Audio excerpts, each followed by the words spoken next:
I think I see 6. So yes. Okay, Thank you, Will. So sorry, I cannot. great. I'd like to call the meeting to order of the City of Winona Plan Commission, Monday, June 28th, 2021.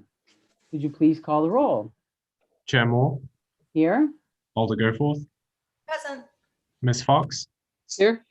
Mr. Stein, Here. Mr. DePula, Here. Mr. Homburg, Here. Mr. Holmquist. I don't see him just yet. And Ms. Fowlett. I am here, but my video isn't working, but I'm here. Excellent. Thank you. And this is Mr. Holmquist just joining now. Great. Thank you. May I have a motion to approve the minutes from June 14th, 2021?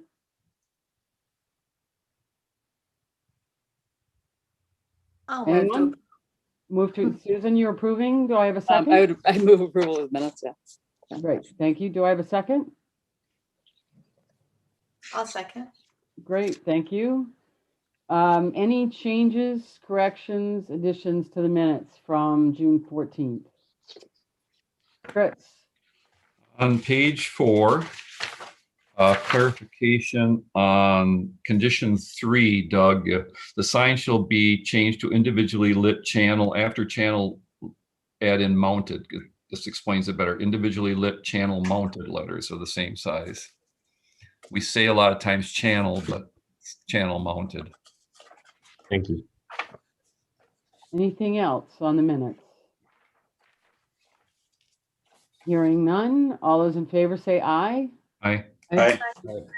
Aye. Minutes carry. With that, we'll move on to appearances. Doug, do we have some appearances this evening? I'm not sure if we have any that have registered that are not for any specific, an item that is already on the agenda. Okay, great.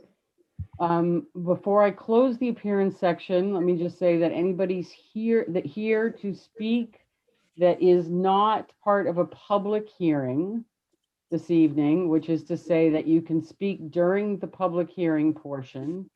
If it's something on the agenda this evening, you're welcome to do that. Otherwise, if you're here to speak about something, you should speak during the appearances. So with that being said, if there's anyone here that would like to speak during appearances, we're more than happy to unmute you and have you do that. Please raise your hand by virtue of the Zoom controls, or otherwise turn your camera on and let us know that you would like to speak if it's something that, again, is not part of a public hearing. Anybody? I know I received public comment for a pre-hearing item, but I believe I can share that at that time. Is that correct? Right. Great. Okay, great. Hearing none, then we will close the appearance section and move to number 5, unfinished business. 5A, public hearing on the request by Galway Companies for approval of a new comprehensive sign plan and feature wall at 6408 Bridge Road, case number S-010-2021. I believe someone's here from Galway. Chris? Yes, our firm is working for the applicant right now on this project, so I'll have to abstain. Thank you, Chris. And I'm here again, Dan Yoder, speaking on behalf of Galway. Great. Thank you, Dan. If you'd like to, I don't know if you just want to speak or if you'd like to turn your camera on since your camera's not on. Sure, I'll turn my camera on. Yeah, so we are returning. We presented a couple weeks back our proposal for the art wall as well as the signage package, and there was I believe not enough members for a quorum. Seemed like we had really good support, really great feedback, and so I can re-present if you would like, or however you want us to do it. I don't think you need to re-present, Okay. although I do think that And by the way, I know you thought that you might be the only one at the Plan Commission meeting tonight because at that time we didn't have any business. So obviously that's not the case. So thank you for joining, Dan. And unless you have anything else to add, we'll close the public hearing and then go for consideration of action. No, ma'am. I'll be Okay. here if you got questions. Okay, thank you very much. Thank you. Does anybody else here want to speak on the signage for Galway? Okay, that being the case, we'll close the public hearing and go to number 5B, consideration of action on the request by Galway Companies for approval of a new comprehensive sign package and feature wall at 6408 Bridge Road, case number *010-2021. Chris, would you like to start us off? Or Doug, sorry. Would you like to start us off? Thanks. I can just lead off. Thank you. So just as a way of recap, this is a comprehensive sign plan as well as a separate feature wall that would be facing the Grand Crossing Park. And so the applicant came through a couple of weeks ago. This includes wall signage, an address sign facing Bridge Road, as well as a couple pedestrian and vehicular warning signs, which were conditions of the zoning permit, as well as the public parking delineation, which is a addition to the packet from last time. This was shown at the last meeting. It was kind of a last minute change. And so that has been formally added into the packet. It's a 3 square foot non-illuminated sign that is to beyond the sort of entry into the public parking and tenant parking of that lower level that would be accessed again off Inland Way. So in general, the feedback was positive at the last meeting. I think there was some questions about the lighting, specifically about the feature wall, just given its scale. But I think the applicant had discussed how that can be controlled and can be, the sort of really limited or shielded quite well. And then there was, I think, discussion about the public parking element as well, about that signage. That was an element of the zoning permit conditions of approval for the precise implementation plan. So just really delineating that and sort of if the proposed signage is deemed sufficient for the commission to move forward. So with that being said, staff recommends approval with findings of fact and conditions as stated in the staff report. The main element there and one of the conditions that was added, suggested conditions added, was really about the public parking. And so that would potentially be sort of the interior delineation, whether that is some sort of painting or some sort of wayfinding within the parking garage that was suggested could be deemed or could be handled administratively without coming back to Plan Commission. But again, just from an operational standpoint, it would be, I believe, sort of a split of parking on that lower level. So just helping folks with delineating between public parking and tenant parking of the current as well. Thank you. Thank you, Doug. So with that, we'll go to Brian, since Chris has abstained from this discussion. Brian? Yeah, I have no new issues. I thought the feature wall was more of an art installation and not, even though I think we included as part of this comprehensive sign package, but I'd like to have it denoted that it's more of an art installation rather than a sign. This internal sign for the public parking and kind of narrowing it down to like, what does it mean for the public parking space? I think the proposed sign is fine. It's going to be small, it's internal, and the wayfinding within that parking garage, I think, can be worked out administratively with staff. So no new concerns here. Brian, I have a question for you, since you were on the Plan Commission when this development was being hatched, chairing as well. And that is, my understanding certainly is that we put considerable skin in the game for the public parking that is in this third phase. And so I'm wondering if, from your point of view, if it seems to me that the public parking sign that's on the sidewalk that indicates that it's public parking for the following establishments is too exclusive. It seems to me that our intention as a city was always to have it be public parking, period, which is to say public parking for all of Inland Way, as opposed to just the Galway establishments. And I'm wondering if you have any recollection about that. Yeah, and this is mounted inside, correct? Not outside on the sidewalk. That's my understanding, that it would be inside, effectively where replacing a barrier, a typical parking entry barrier, if that's correct, Dan. Yes, that is correct. This is mounted just inboard of that. It's right at the, as you enter into the parking ramp. But either way, isn't, my question stands, which is, do we want a sign there that is exclusive only to the Galway properties, since I believe the city paid for public spaces for all of Inland Way? Yeah, and I would have to, I'm not going to trust my memory on what exactly was said.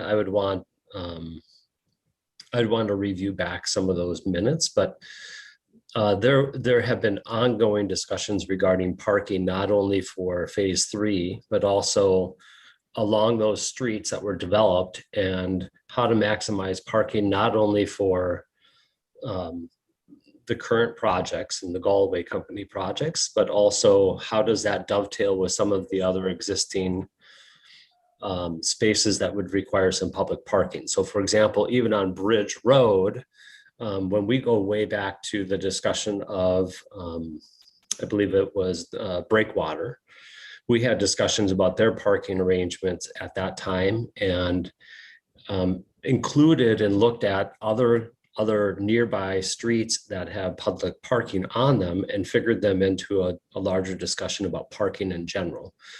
And so I'm pointing back to that as part of the same discussion that we had when we were talking about the development down at the Triangle in general, was about how to maximize parking for each of the different phases, as well as existing places that have public visiting or attending items.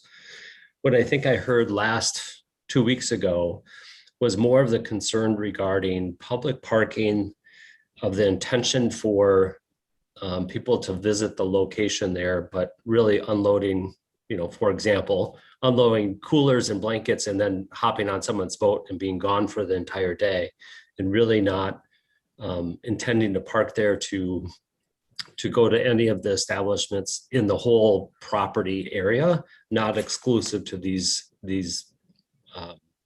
businesses. Right. And so, it would be, I'd be interested to hear from some others regarding the images of the items that are on the sign versus the idea of how do we potentially make that a broader general statement of this public parking is intended for whatever. Mhm. I think that's some of the struggle of how do you put that on a sign? Right. Okay, thank you. Yeah.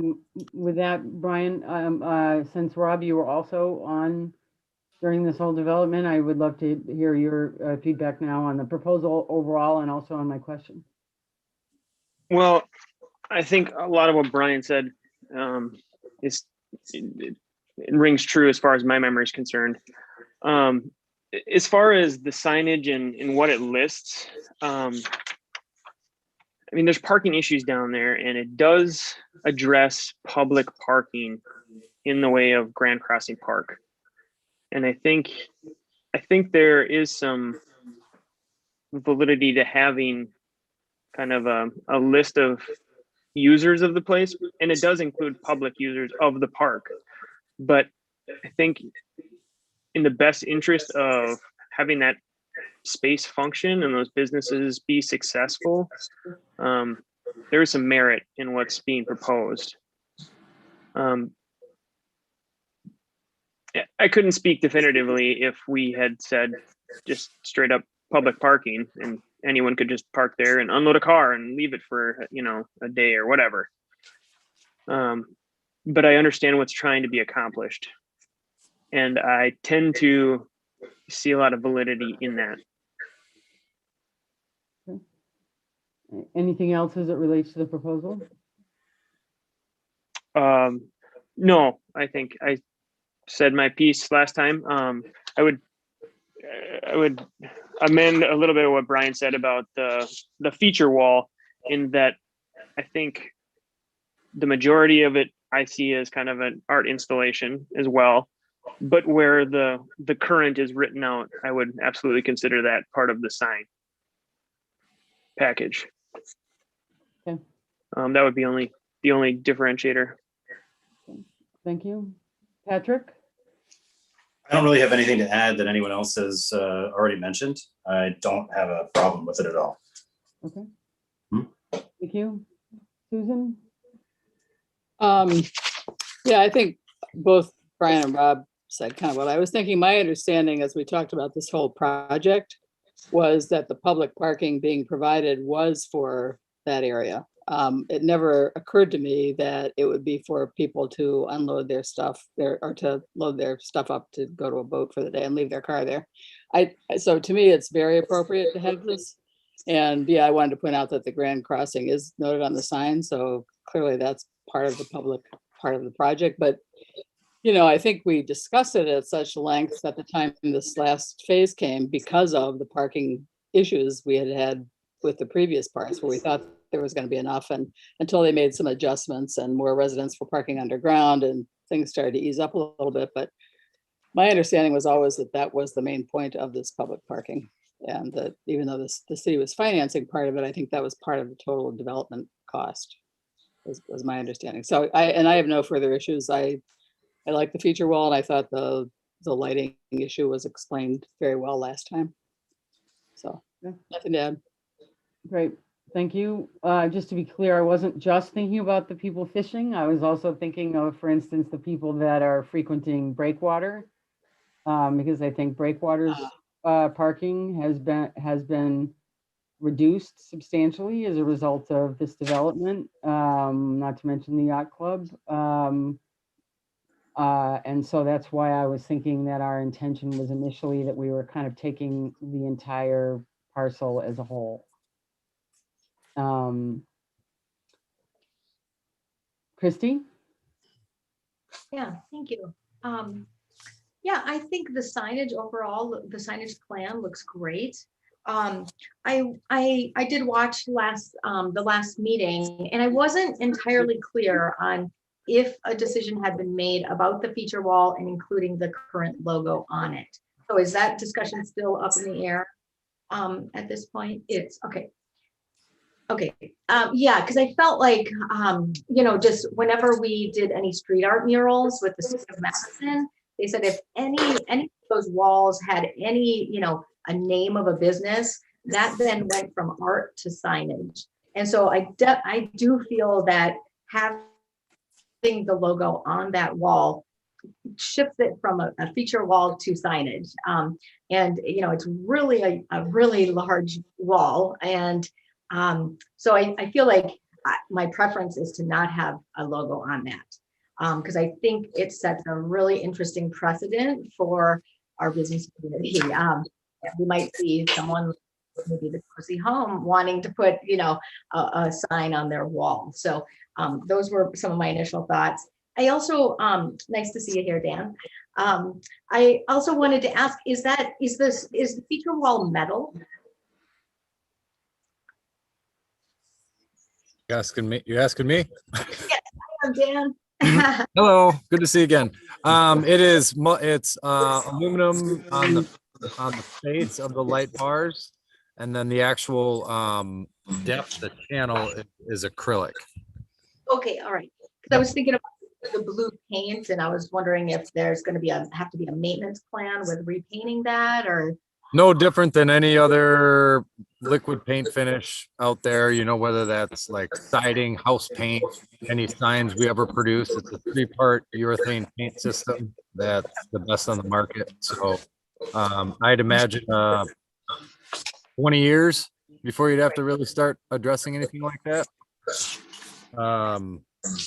So yes, Thank you. you're welcome. Yeah, that's all I was wondering. I feel that it is very blue and it's very big, and it's, and that does kind of make it very literal. And I know you're going for the water. So, I don't know if leaving it natural metal would make any sense, but I just thought I'd throw it out there. But overall, I think the plan is nice. I was thinking, I don't have any problem with the lights behind it. It's just, it is going to be a lot of color. So. Rob? I think Alder Goforth made a good point about it being sign and whether it's our panel or not. Am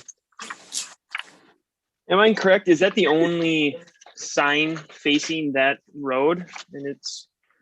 And I know that we have allowances for properties that face multiple streets, and that would be the one sign facing that street. Maybe you can confirm that, Dan? That is confirmed, sir. And while I say that, though, let me just breeze through the packet. That is correct. Yes, you are correct. Okay. Okay, I just wanted to clarify that. Thank you, Rep. Brian?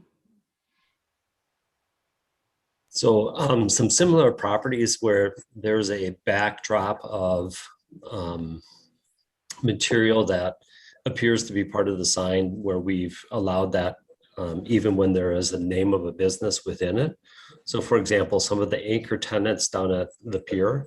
So you have B-Dubs, you have Staples, where that whole background of the arch wasn't considered to be part of the sign. It was considered a way that they could get some of their branding in a larger area, but only the area that you would draw a box around their sign is what we'd be talking about. So I think that's where what Rob added on to my previous comments of, if we're thinking of the art installation as the changeable lights, but if there's a sign laid on top of that, we could indicate that that is the signage area.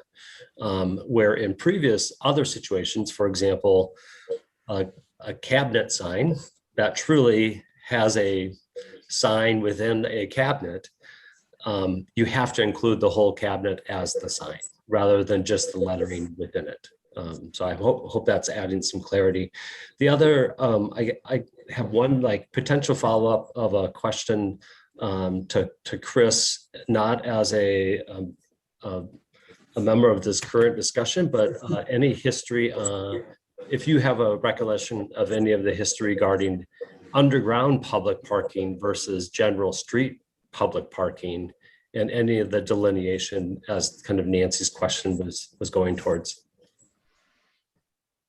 The memory I have of the parking was that there were 25 stalls that the city was responsible for, that there was a long-term lease from the yacht club on the property that the city bought, and that couldn't be broken.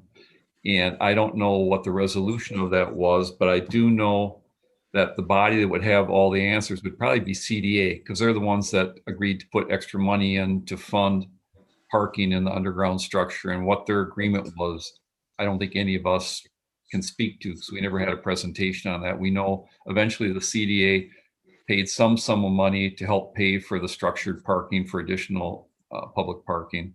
And then the other piece of that, of course, was our requirement when we had our final approval on phase 2, that if we found that we didn't have enough parking, we would require some additional public parking in phase 3, which is what we did. But I believe the negotiation was with CDA.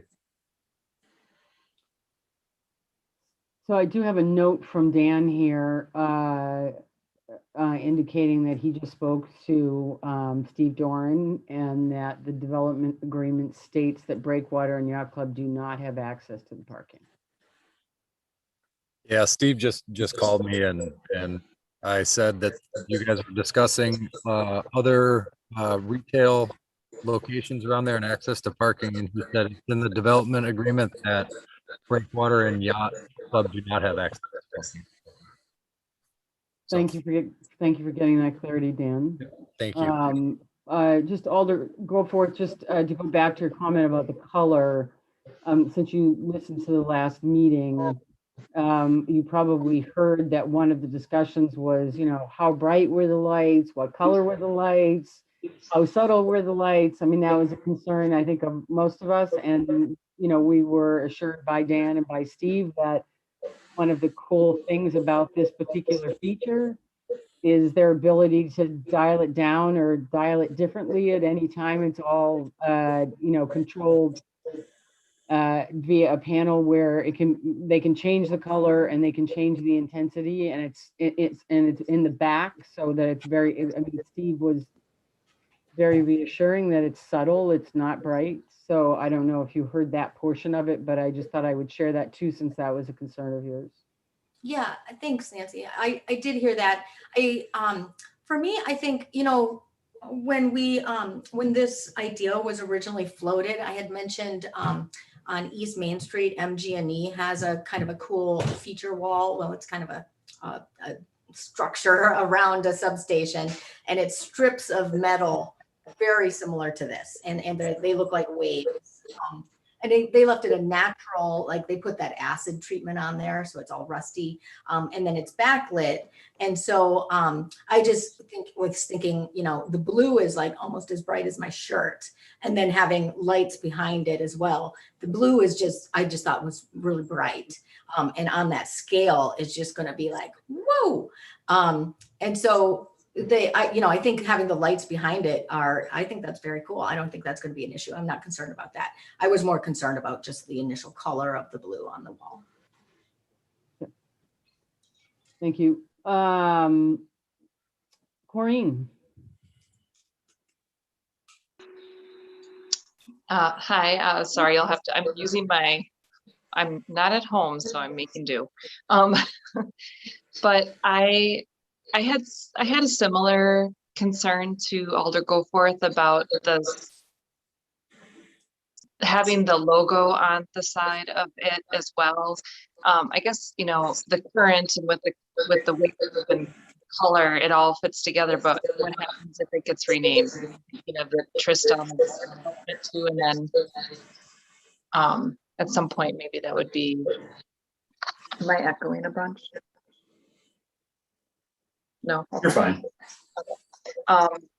So, it looks nice. I mean, definitely it looks nice. So if it's something that we can be very explicit about, that this is not the sign is the space that you can draw the rectangle around. I think that's an important thing to put in the minutes and in the decision as well. So, and then the other thought I had was related to the public parking sign that's going on the inside. I don't have any magic language for how we can be clear about what that parking should be used for, but it does seem really small. So I even wonder how many people are even going to see it when they're entering into the parking space. Was it 2 feet by 1.5 feet? So, I'm not sure how many people are even going to slow down enough to read it or stop and read it to see if they are meeting that requirement that they're going to the park or going to one of those businesses. So, I don't have any problem with the way it looks, or I think it can be determined where to put it, but just being clear about who is parking, which I think we don't have a strong resolution for at this point. Okay, thank you. Any other comments? Do we have a motion? The consideration of action, do we have a motion? From anyone? Except for Chris. I can give it a shot. Thank you, Rob. Move approval with conditions as stated by staff. Findings of fact. Wait.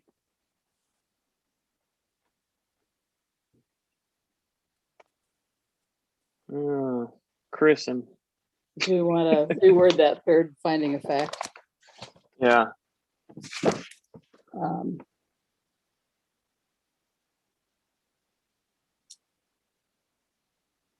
Okay. Move approval with findings of fact that the building has 3 street-facing sides, and the allocation of an extra wall sign is approved. So I never do this.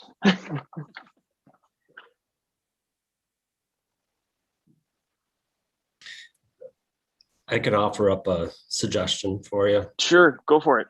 Yeah, it's kind of what Susan was leading towards on the third finding of fact, that the feature wall without the additional wall sign is deemed to be the architectural feature, and doesn't count towards the square footage of calculation of signage of the building. However, the sign laid over the top of the architectural feature is part of the square footage for the signage of the building. However, the entire signage package is approved based on that finding of fact. Close to that. All right. Do I need to restate that then? So No, it's just adding adding that sentence, right? That Right. that the sign. Found that the entire area of the feature wall is not included in the square footage of the sign square footage calculation for that street facing sign. Correct. However, the signage overlaying the wall is part of the package and is approved as part of the package, something like that. Yes. And that the current signage overlaid is part of the whole package. Right. Okay, so you're, are you comfortable with, if you're comfortable with that, do I have a second? Good second. I have a second from Susan. All those in favor, say aye. Hang on, Nancy. Aye. Nope. Aye. I was going to ask if Doug had any questions about that Yeah, motion, if anything needed to be clarified for him. Thank you. So as I see it, there's the 3 findings of fact, with number 3 having the additional clarification there of the overlay sign, as stated, and then the 4 subsequent conditions of approval as suggested in the staff report. Yeah, and you have no concerns beyond that? No, so I'll go back and watch the tape, but it's effectively the overlay of the sign is included in the approved sign package, is not part of the architectural feature of the wall, and is its own separate sign, effectively. And Which is approved by way. virtue of the fact that it faces three streets. Mhm. Right. Yes. Right. Thank you. Yep. Alder Goforth. Well, Corinne was before me. Oh, sorry, Green. I just was wondering if we needed to add something in the condition about also the placement of the other sign that has the information about the parking and who is eligible to park. Isn't 'Cause it that talks covered about- under item 4? Well, isn't that the wayfaring within? Is that included with that one? It Well, could, effectively delineate public parking, so I guess it's kind of a broad stroke. Okay, I'm fine with that. it could be clarified if that's the will of the commission. I I'm just fine with it. It's fine. Yeah, Susan, do you want to, Susan just came up with, of course. Well, the I just first typed a one- sentence into the chat that I think Yeah, is what we were we- saying, but I don't. Farmer that- teacher, thank you. I'm just Susan. thinking so Doug doesn't have to go back and watch the tape again. Susan says the overlay of the sign on the architectural feature is part of the total sign package. Thank you, Susan. Alder Goforth. Thank you. Yeah, I just wanted it to be said for the record that I do feel this is a risk in precedent setting.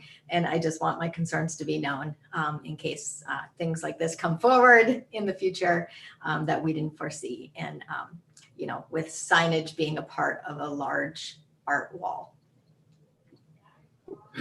Well, yeah, in that case, I mean, we could add, because the reason it's being allowed is because it faces a separate street. So in other words, if this situation came up with another building that faced on two different streets, it wouldn't be an issue for them either. They could do the same thing. So I don't really see a problem with it. I mean, I don't think we have to state that separately, that it's being allowed, because that's in our code, that if it's right, Doug? So, yeah, so I think we're fine on that, Christy. I understand that, but I think, I mean, I had raised the issue last time about a business where I thought they could actually do a mural that looked like what was in their place and kind of get away with it, and was told, no, they probably really couldn't, because that might be assigned to. And that, to me, that's more loose than, this seems pretty clear to me. Corinne, have we addressed your concern or not? The placement of? Yeah, yeah, it's okay. If we consider it being a part of the number 4 condition. Okay. Okay, great, thank you. Unless there's any other discussion, I do have a motion and I have a second. All those in favor say aye. Aye. Aye. Opposed? Motion carries. Same. Thank you. We will move on to number 6A, new business. Public signage, public hearing rather, on the request of Mala Yoga Center, represented by Grant Signs, for new signage at 5734 Monona Drive, case number S-011-2021. Who is here from Mala Yoga to speak? Hi, I'm Hi. Kat. I'm Hi, here, Kat. and I believe Jonathan is here from Grand Signs as well. Terrific. That's Sorry, correct. it's a little dark Hello. in here. Great. So which one of you would like to speak first? Ladies first. Jonathan, why don't you take it? I've never done this before. I don't know. No worries. So we are proposing to put a sign on that's perpendicular to Monona Drive, which I know is a little different, but this is the sign location is underneath the parapet, as well as the same sign location that was proposed for the previous business owner. It is just 2 LED lit cloud cabinets, polycarb faces, as well as white returns. Supposed to be mounted in the center of the doorway. That's it. Okay. Great. Is there anyone else here to speak in the public portion hearing of this particular sign request? That being the case, I will close the public hearing and we'll move to 6B, consideration of action on the request by Mala Yoga Center, represented by Grant Signs, for new signage at 5734 Monona Drive, case number S-011-2021. Doug? Thank you. So as proposed, the applicant is requesting a 23 square foot wall sign. Per the code, the frontage along Monona Drive of the building itself is around 40 feet. And so per the standards of both the sign code as well as the Monona Drive urban design guidelines, the sign appears appropriate. As mentioned, I did go back through previous approvals and find the former tenant of that space had also used this location for the wall sign above the main entry. And given the slope of the roof as it slopes towards Monona Drive, it's staff's opinion that this is the best location for that signage, the most appropriate location. And so with that, staff recommendation is approval with the 2 conditions as stated in the staff report. Thanks. Thank you, Doug. Chris, would you like to start us off? Sure. Normally we discourage cabinet signs. I'm sure we're all looking at that, but in this case, the cabinet sign really follows the contours of the letters and gives the illusion almost of a backlit letter. So I think in this case, and being standalone on a building, I'm fine with it. So I think the sign is appropriate size. It looks good on that face. Okay. Great, thank you. Rob? I totally agree. I think it looks good. It's not competing with other signs in the building, being a cabinet sign. Looks like it belongs there.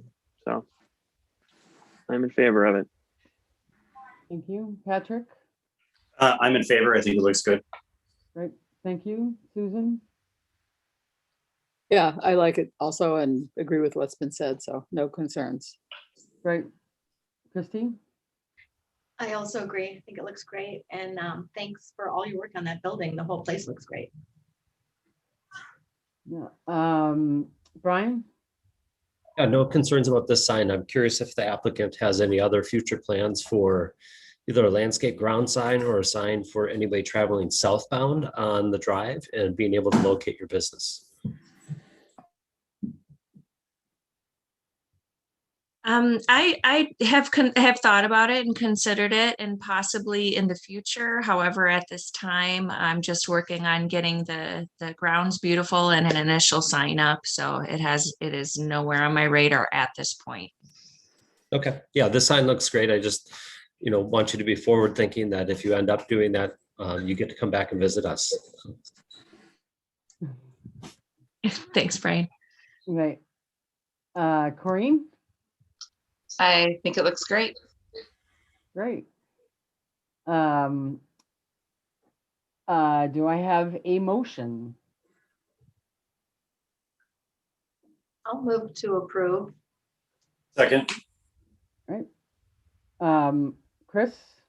Could we add a finding of fact, something like finding the fact that the cabinet sign is being allowed as it follows the contours of the letters and gives the illusion of backlit letters. Right. Does that work for you, Christy? Yeah, that's great. Thank you. And the second works for them too? Yep. Terrific. Okay, great. Thank you. So I have a motion and a second. All those in favor say aye. Aye. Aye. Aye. Opposed? The motion carries. Kat, I agree with what Christy said. The building looks fantastic. I hope that things are blossoming there, and we look forward to seeing the new sign as well. Thank you so much. Thanks, everyone. Thank you. Thank you. Now moving on to item number 6C, a pre-hearing conference on the request by Compass Properties in the Neutral Project for consideration of a zoning permit for construction of a new mixed-use building at 4601-4711 Monona Drive, case number 2-016-2021. I know Nate is here. Who else is here from for this project? Welcome, Nate. Jeff Davis here from Angus Young. Welcome, Jeff. You have the floor. All Jeff, do you right. have the ability to Yep. present? Yeah, am I able to share my screen? Yes, I think I've given everyone ability. All right.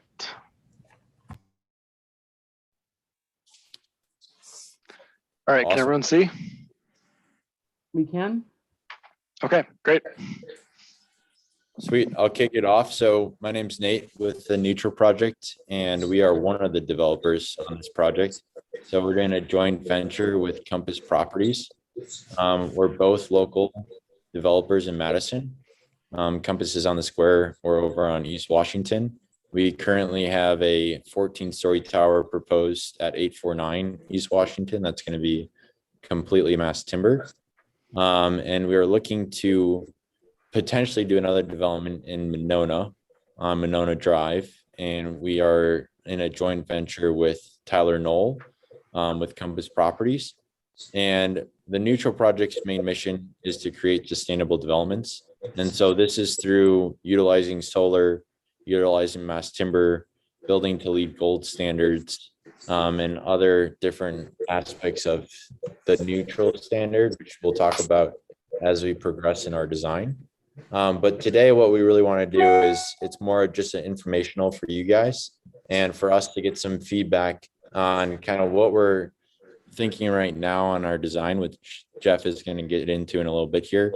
But primarily, we're going to go through our massing and our site layout. And then we like just to hear the commission's feedback as far as density goes, setback, stormwater management, things like that. So with that, I'll let Jeff take it over. Jeff Davis is a principal at Angus Young, and Angus Young is our AOR and EOR. All right, cool, thanks.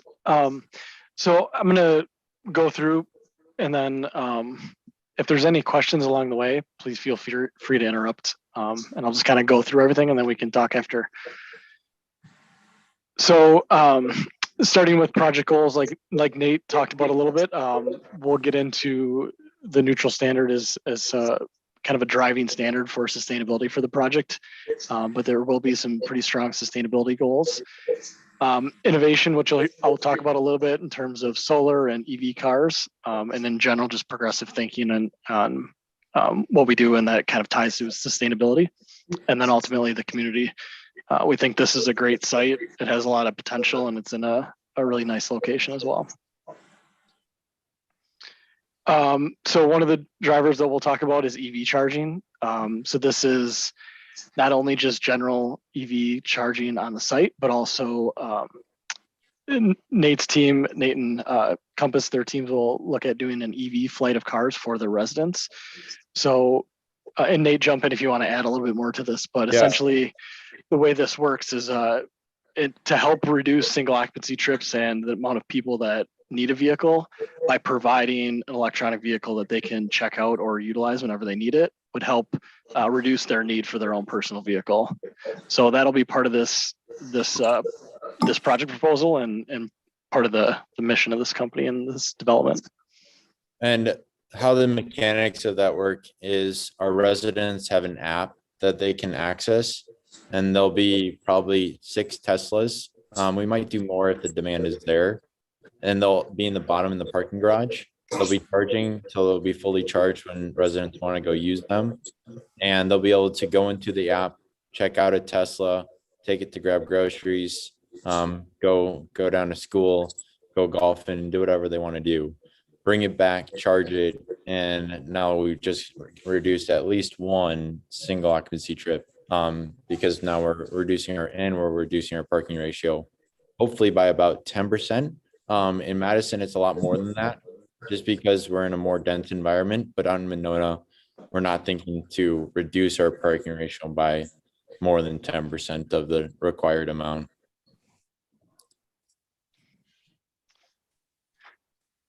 And then solar. So we are looking at solar array on the roof of the project, which would not only charge our EV charging stations, but also help provide power for all the common areas for the project as well.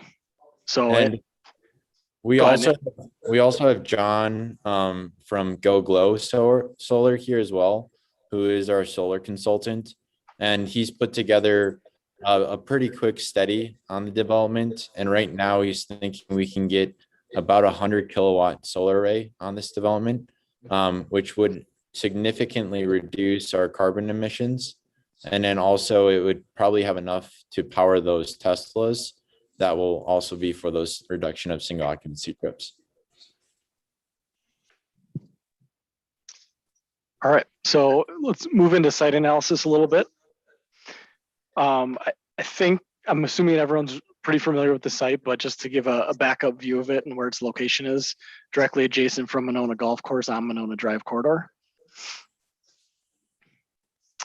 And zooming in, so we are bounded by Dean Avenue, Gordon, Spring Haven, and then Monona Drive on the east. This site is currently BMO Harris Bank. They have their branch and their drive-through, as well as their small little ATM pod. Snick Sportsman's Bar, and then Monona, the mini antique mall, is also on the site.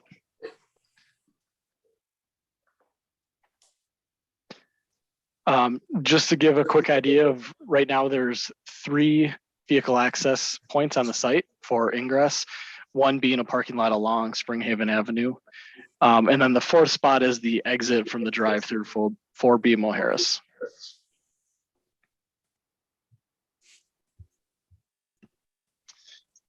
Just a few existing site pictures. We do have the Monona Drive sort of corner standard on the southeast corner.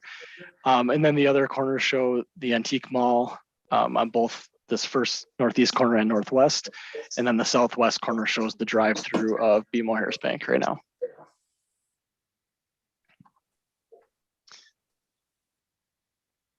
So into zoning, this is currently zoned retail business. It's part of the Monona Drive corridor plan. We, at this point, are assuming that we'll be doing a GDP or PIP is required for plan development. The lot area of the whole block is almost 96,000 square feet or 2.2 acres. As you'll see, as I get into the actual development, we're proposing 98 units. And that ends up being a density of about 48.5 units per acre. The site plan that I'll show you at grade shows about 20,000 square feet of open space. And we would propose to add additional green roof on the rooftop in order to meet our total 30% of site open space.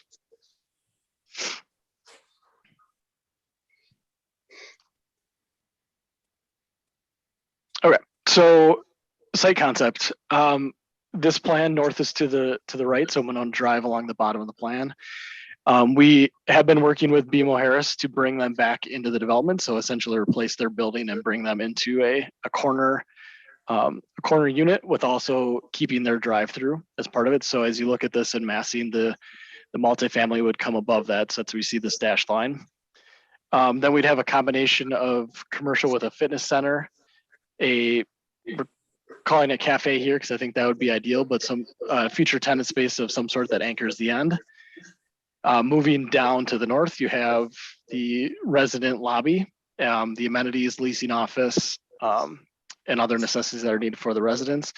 And then turning the corner onto Springhaven, we're proposing a couple or 3 units, as well as bike room, trash enclosure, and then entrance to the parking garage. So the site has 2 main egress points, one along Springhaven and one along Gordon Ave. And then it has an exit only out onto Dean Avenue for the BMO Harris drive-through. Right now we're showing stormwater. This is the low end of the site. We have 78 parking stalls, which include some during business hours dedicated to BMO Harris, as well as, and so 78 total. We have an entrance to the parking garage along the northwest corner. So primary traffic for the residents would likely come off of Springhaven, although they could come off of Gordon. And they would enter down to go underneath the building at the northwest corner. So U-shaped concept. We feel like that is the best use. It approaches or addresses both corners of the development, as well as keeping the building fronting along Monona Drive, and tucks the parking into the back of the building.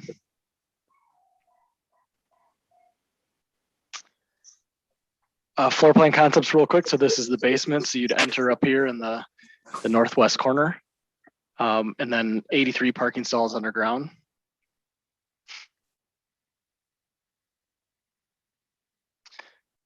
And then typical floor plan for second and third level. Again, U-shaped building, a mixture of studios, 1 bedrooms and 2 bedrooms. And square footages range from 550 square feet up to, I'm sorry, there's 1 3-bedroom at the corner. It's about 1,300 square feet. On the 4th level, and I'll talk about this in our massing, in respect of Monona Drive in this area context and the height of most of the buildings around, it's really a necessity to have a 4-story from a density standpoint and to make this development work. But at the same time, we understand that a 4-story building is with the height that is, that we want to step the massing back so that it appears to be a 3-story building with some relief on the upper floors. And I'll kind of talk through how we would propose to do that. But this, as you see around the perimeter of this building, would be roof terraces for the residents. So the massing on the 4th floor as it faces the 3 side streets would be stepped back.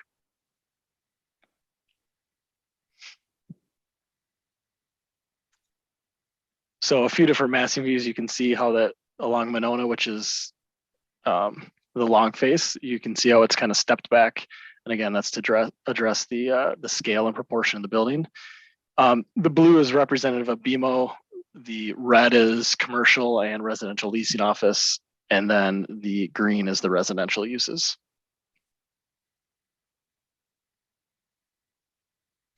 So same views, just shown in context. And then last, just some perspective massings. Again, the colors are representative of the building uses, and just wanted to really represent how that step back would change the look and the feel of the building. Certainly in a massing model, it's only doing justice as a massing. So once we get into materials and the proportions of the scale of that 4th floor, it'll definitely change and help that differentiation as well.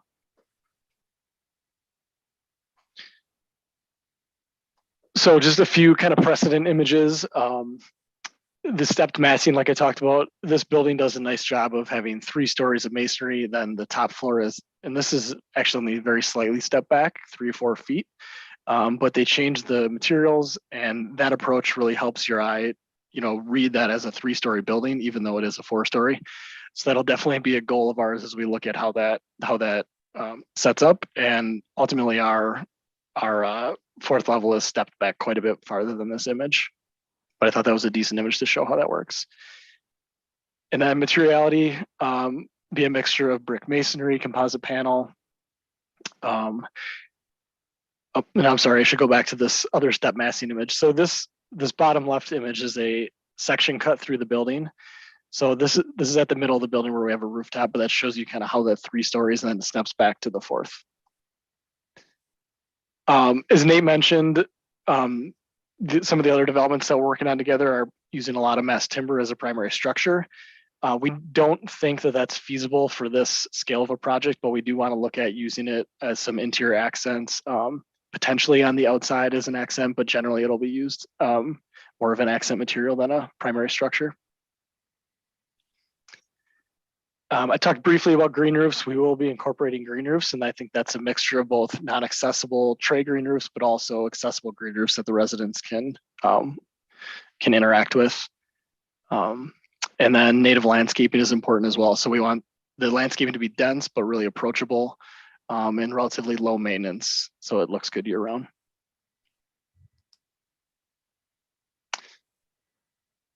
And then the last slide, just to give some numbers to what we're looking at. So again, 98 units. That's a mixture of about 30% studios, 30% 1-bedrooms, 30% 2s, and then a couple 3-bedroom units. The parking breakdown, that comes out to 148.5 required stalls. Once you add the commercial, the required for parking is 193. If you did the math, we have 161 right now. So we'd be looking at a shared parking agreement between the commercial uses and the resident uses, as most of these being that where this at, generally speaking, most of the residents will be leaving for work. So in most cases, they'd be taking their car with them. And so we'd have parking spaces open on the surface that could be utilized by the BMO Harris and by the other commercial spaces during the day. In addition to the reduction that we believe that the rideshare program will create for the development as well.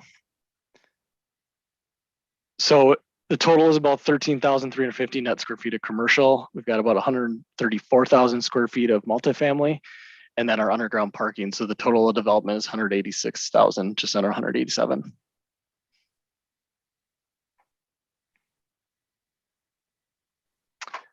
So that's what we have for the presentation. So Nate or anyone from the Compass team, if there's anything to add, otherwise we can just open it up for questions. No, I think we can open it up, Jeff. Thanks for Okay. presenting. Great. Could we stop sharing the screen so we can see? Yep. That'd be great. There we go. Thank you. Thank you for the presentation. Doug, do you have anything to say before we dive in? Thank you. Yeah, so most of the points are sort of addressed in the staff report, but a few things I think at this juncture, this first pre-hearing to discuss. The first will be the zoning, and I lay that out in the staff report in the retail business zoning that it currently is, allows for or accounts for sort of ancillary residential, but this obviously is a much more primary residential building. So most likely some sort of rezone would be necessary. I had spoken to the development team about the possibility of more of a planned unit development, with a phased approach. But that approach would still need a rezoning to CDD anyway, per the city's ordinance. So I think just a little bit of discussion from the commission as to maybe the next steps there, how it relates to future land use as well, and sort of next, the possibilities and sort of the process that may take on. Additionally, the site design, I think feedback on the massing, particularly, just the number of units, the stories, things like that from kind of a high level. The retail on the ground floor, I think, is another discussion point.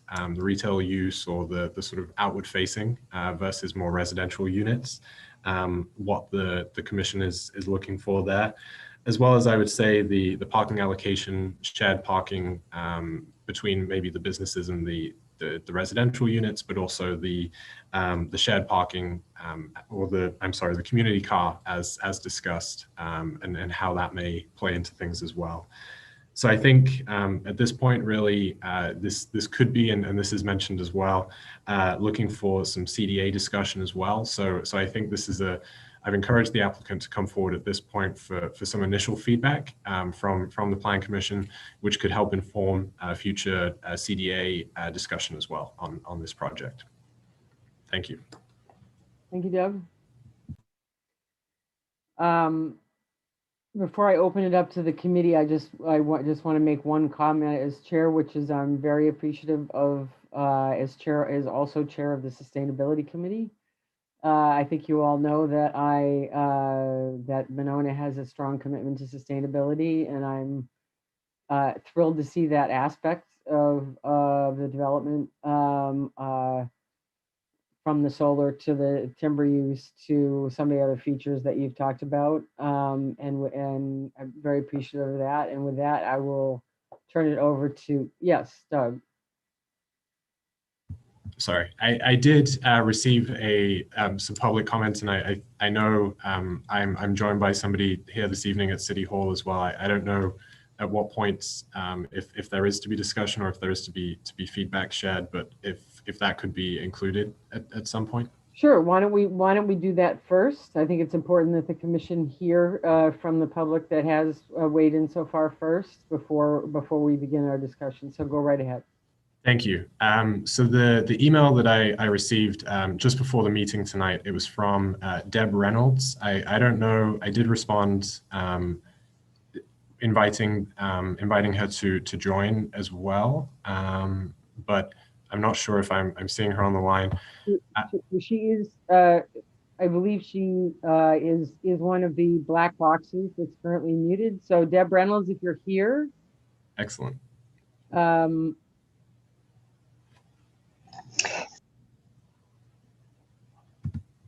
Are you here, Deb? I am here. Welcome. Would you like?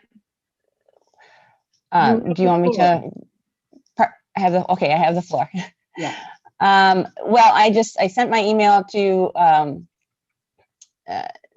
Doug. I live on Starry Avenue, which isn't far. I've grown up in Monona. I've lived here my whole life. Aside from a couple years, I moved away. But so I kind of am very interested in how things are developed. I sincerely appreciate the the sustainability aspect of it as well. I am, however, quite concerned with the size of it, not only the massing, but the quantity, the density of people that are being potentially put into that block there. There's already parking issues. Granted, they would be mostly during the school day, but the high school has parking issues. And there are students that park all over up here. There's also students walking and crossing, and the amount of traffic that would be introduced by 100 to potentially 200 more people coming and going from that building would be a concern for me. My high schooler walks past there on a daily basis. There's also, I know, young children that live on the other side of the street from that area. So parking and traffic, I think, would be a large concern. Again, the size of the building, I know you talked about it and you were trying to address it by stepping it back. It would be twice as tall as everything else around there. I'm not sure how it would actually look. And I guess that's what I can think of what I wrote. I'm not really good at public speaking, I guess. I apologize, but those are the concerns. I talked to some of my neighbors, and a lot of us are concerned about the size and the density. Great, thanks. Thanks, Deb. Thank you for sharing your concerns. Doug, did you say you had someone in the room with you there? I do, but they're just here in an observational capacity. Okay, thank you. Is there anyone else, since this is a pre-hearing, is there anyone else from the community that wanted to speak before the commission begins its discussion and feedback? Nancy, can I make a quick comment back to Deb? You may. Deb, in our design right now, we're going through with Jeff, and we're really studying how we activate that street in regards to the retail we add. And so obviously BMO is there currently, and that won't be changing, but we would really like to add some more active retail. It might be a coffee shop, it might be a breakfast spot, it might be a little retail boutique store, like clothing store. But right now, Jeff and I are going through studies, kind of understanding how we further activate that street. Because a portion of it, BMO right now is a little bit empty since COVID started. And then the other half of the block is a lot that's vacant, and then there's Snick's Bar. So I think there's some aspects of the development that actually would add a very nice feature to the neighborhood. Like a local breakfast spot that the neighbors could walk to. Am I still muted? This is Becky Alexander. You are not. Okay, I wasn't sure. So this is Becky Alexander. I live at 4807 Wallace. So I am down the street a little bit, but not very far from this. The Tesla thing is totally cool. So if I could put that as a side note, that sounds pretty cool with the development. I could just echo what Deb was saying about just having a lot of traffic is a concern. I do like the idea of having shops and those types of things. I know that BMO has a building there and then also has a building even closer to my house. Do we know, is BMO going to keep both of those locations, or have they completely, agreed to sign on and for sure are taking that spot in the lower level? And you might not be able to answer that, but that's a question I had. Yeah, Becky, right now we're in discussions with BMO, and I can't speak for them in regards to exactly their business model moving forward, but our intent is to have them be underneath the building as planned. Okay. And as for the other current, like Snick's and the Antique Mall, then I'm assuming those are just, though they're selling and they're moving. Is that also something that cannot be discussed at this moment too? Those are discussions that we're currently having. Okay. Thank you. Did anyone else, again, from the public, want to weigh in before we move on to commission members? This is Deb Reynolds again. Am I on? Yes. Thank you. Did you hear Nate's response to you? I did. And I just want to say, I totally appreciate again what you guys are trying to do. And I am very excited to potentially see some development there. Yes, there's empty lots. Yes, we'd like to see a betterment of the area for sure. I just don't know if a 4-story apartment building is bettering the area. I understand that you guys, there's certain things you need to do to make a project viable, and I don't necessarily understand all of that, but I understand my neighborhood. And so that's why I'm giving my 2 cents about the things that are potential that I and some of my neighbors see as concerns: traffic and density and size of the building fitting in with everything else around. So again, I would look forward to a design that incorporates more retail, more commercial, maybe less apartments, maybe, because right now there's already apartments in all those buildings that are along Monona Drive. There's 1 story of apartment typically above SNCS, and there's some in the back above the antique store. But it really concerns me to have nearly 100 units. Maybe the size of the building is a little bit smaller, and maybe you have less studios, more family units. That would help the school district as well, potentially. Just, again, my 2 cents. Thank you. Thank you. Okay, with that, I'm going to turn it over to commission members, and I will start with Chris. Feedback? I get to talk. Thank you. Okay, so start from the beginning. Doug, I agree with your call on it. We would probably go through a GDP PIP situation on this, or we could just change the zoning and go through it as normal, but we have to address, the scope and the size of the project. But having said that, I think this is a solid project. I have some things to talk about, but I think the overall project is a solid project. It's been thought through well. I'm very happy to see you preserving commercial space. Clearly, commercial space in the city of Monona is what helps underwrite all our private property taxes, because we make a lot more money on commercial than we do on apartments. Let's just be honest about that. And it looks like with 13,000 square feet, you're at least preserving what's there. Your massing diagrams show the resident lobby and such as commercial. I don't think it really is it? No, it wouldn't. Oh, go ahead, Nate. Chris, right now it may or may not be. What Jeff and I have been talking about is doing some sort of joint concept with a cafe where residents can come down and work or study. And there's a public cafe as well in that amenity space. So that's why if it's included in that calculation, that's kind of our thought on it. Okay, it's not in the calculation, but it's in the massing diagram. Yeah, and I would just add to that the intent of that space visually and aesthetically and how it works with the architecture would be very much commercial. So storefront glass and things of that nature too. Yeah, I was going to mention that. I think that's important to keep that active pedestrian type of facade going on that first level, regardless of what it is. I certainly encourage you, if you could find a cafe or something and have a little more commercial use there and a little more foot traffic, I think that would be terrific. There's a couple things I'd like to speak to, and it really goes back to one of the public speakers. Density, for me, the density is a little bit high. I think you're close, but I think at 50, it's hard. And where I'm seeing it is trying to get green space and trying to get enough parking.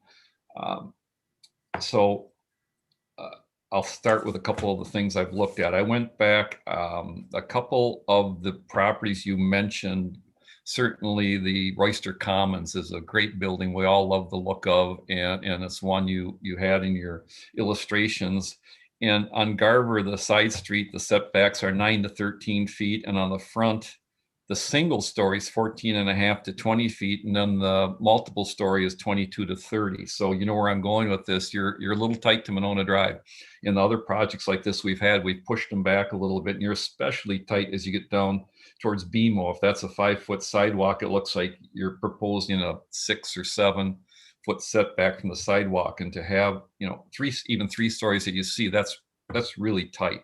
Another one I went to that certainly a lot of people in Monona talk about and they're very happy with would be the Fairway Glen. And that building, the front is anywhere from 14, wait a minute, other side of the card, Chris, 14 and a half to 18 feet. And what this does is it just pulls it away from the road a little bit and then gives us some room to do a little bit more with landscaping and perhaps features. You know, when we get to talking about the green space, it's great to have 10% or 9% or whatever up on the roof, but it doesn't help the site much. So one thing we look at with the site is when you can't quite hit that 30 is to perhaps intensify the landscaping, put other features in there. Some of your patio areas can become features. At Fairway Glen, they actually, in between the building and the street, they've got some brick pillars with some decorative fences. It's just the combination of what you do, and then they intensified the landscaping. So I'm jumping around a little too much, but for me, there needs to be a little bit more of a setback, and that might mean, and I don't know if it's possible, it might be jogging that underground parking in the buildings just to get it back a little bit.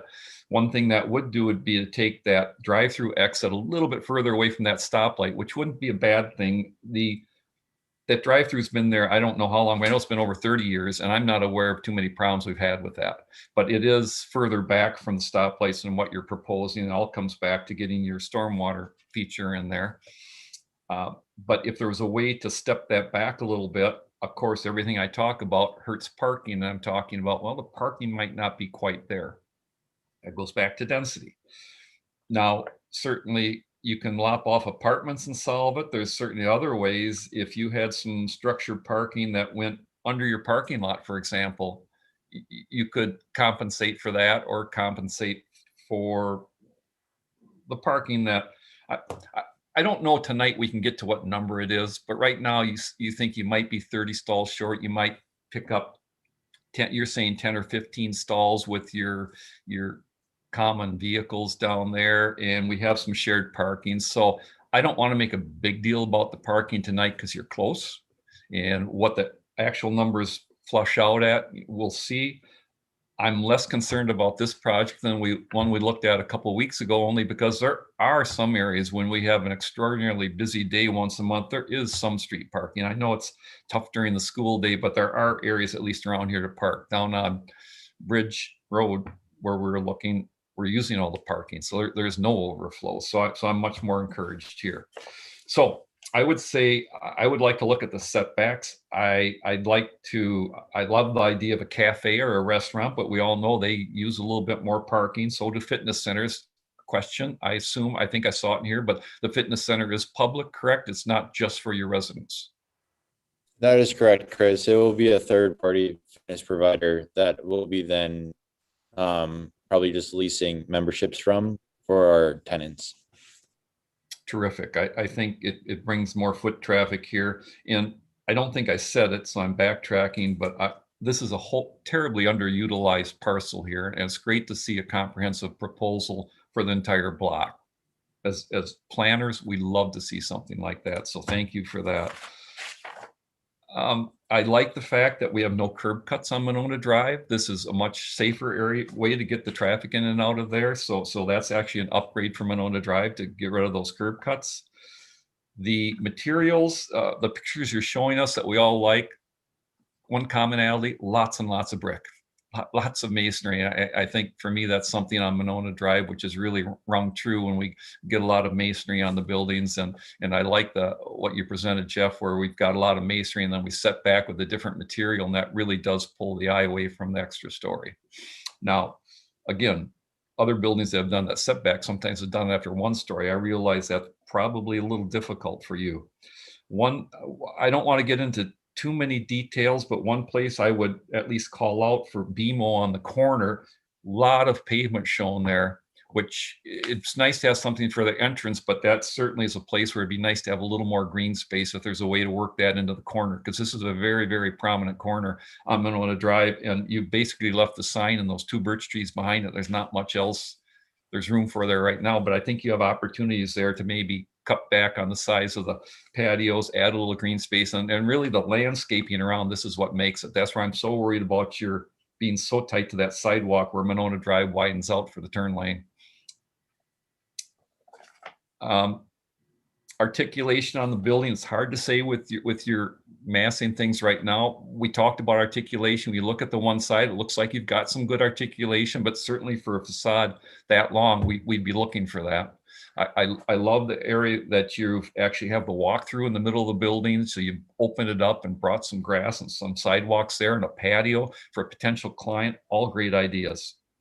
Yeah, I can speak to that maybe because I forgot to mention that as I was going through the massing, but in the center of the site or slightly off center to the north, there's a pass through where you saw kind of the cafe seating proposed. We would look at those as sort of separate massings from the building perspective. So they would appear to be different buildings. So every floor at that opening is set back with balconies so that it really does feel like a different piece. And it's a way because it is a long block. So we really want to make sure that we're articulated in a way that breaks it down. Okay, could you do that one more time for me? I might be a little slow. So your facade for the apartments up is back from the facade for the commercial? So where the walkthrough is, yes. And I can so underneath, above the walkthrough, the building is stepped back. Okay, but so but not the rest of them. Yeah, got it. Right, But- just in that area, so that the main on either side of the walkway, you have two separate massings, and so they. Depending how, as we get into deeper into the design, but we can make them appear to be two separate massings and buildings, even though they'll speak to each other in terms of their language of their architecture and their materials and proportions and things like that. And Chris, how we're thinking of doing that is having that walkway, a portion of it be glass or some other material, possibly like a metal panel. The walkway, you mean between the two pieces of the building? Up above, you're talking about on the second floor. Up above, yep. Thank you. 'Cause Second- I was looking at the second, walkway, third floor. this concrete sidewalk. I'm going, what? Yeah, you can walk under the building on the first level at grade. And I think that's a great feature of this building. It really breaks up that long facade, and it adds some see-through. It adds some interest. It adds some of that really important landscaping along the Monona Drive facade. I think the rest for me is details, and I don't think tonight is a detail night, but those are the bright spots for me. And like I said, I look at what I think should change, but I think overall it's a really nice concept and could be a very nice project in Monona. Thank you. Yeah, thanks, Chris. And that really helps our design and when we go back to the drawing board of kind of what we need to focus on. So thank you for those comments. Rob?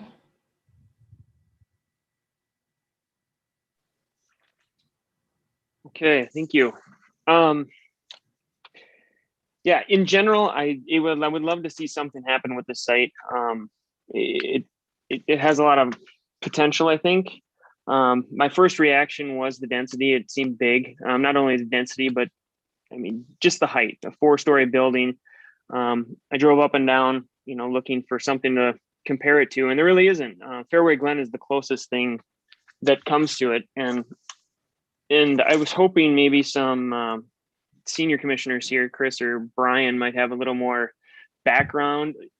Like, did that go through the same sort of zoning issues that we're having to deal with here, or was that not an issue? No, it did not. We approved it on the site as it was zoned, but I don't know, Doug, you weren't here. I believe that might have been CDD versus this, which is retail business. If it were a CDD zoning, we could do it, but to change that for the applicant, I believe with the GDP PIP process, you've got to come through twice and it's got to go through city council, but to change the zoning, you have a fairly similar procedure too. And depending on the plans and okay, so for something like this, we'd probably see it at least 2 more times, and depending on the completion of the plans, sometimes if they're complete enough, we can look at it and approve PIP at the same time as GDP if we feel that it has everything we need. And for those that aren't used to these acronyms, it's a general development plan that says this is about what we're going to do, in the PIP for us is the precise implementation plan. This is the plan. So we don't need to make this more complicated than it is. It's one lot, it's a city block, and what you're inferring, Rob, is could we just change the zoning to CDD and approve it? You know, I think we'd have to research it, Doug, but I think we could. Yeah, and I'm just curious if there's some precedent of similar-ish kind of development. This is obviously a little bit bigger and there's commercial components. But thank you for the kind of background information. I'll try not to jump around too much here. So yeah, density, you know, driving, looking at the single family residential behind there, the increased traffic is definitely something that came to mind. However, there's driving up and down that road, there's access to businesses constantly. Understanding that this would bring a larger user group to that area. So it's something to consider looking at the density and the traffic implications. Okay.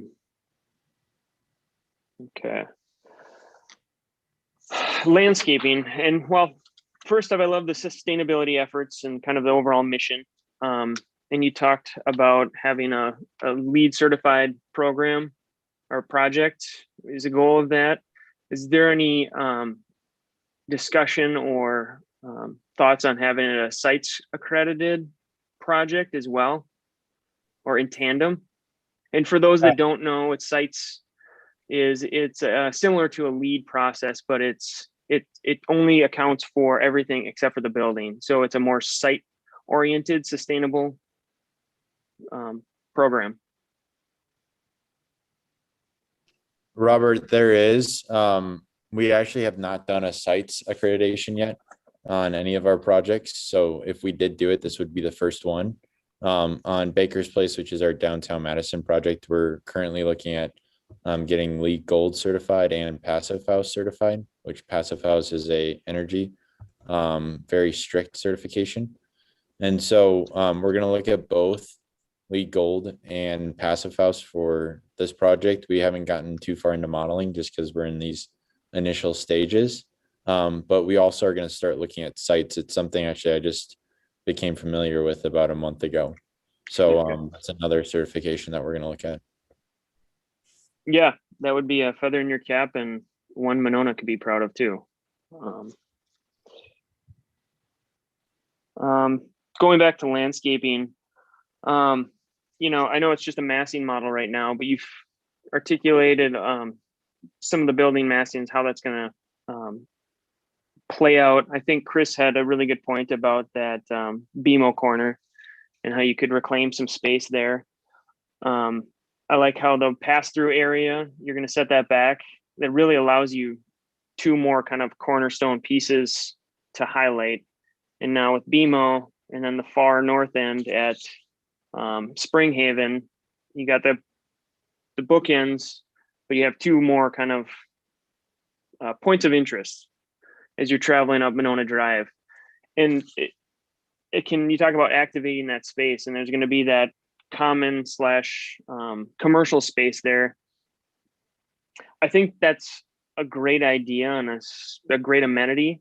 I think landscaping in general to help that space, but also kind of soften and bring down the building throughout the site, especially on Gordon Avenue. There should be extra care, I think, given to that. I would love to see, you know, stormwater. I see you have your stormwater feature on the southwest side there. Anywhere there could be incorporated in other green spaces to kind of provide a attractive green space, but also had it added stormwater. It would be a great consideration, I think. And we'd likely have some additional bioswales that would slow down that runoff, you know, before it gets to the pond too. Just haven't thought through that yet. Yeah, I think that's great. I like the idea of all the native landscaping. I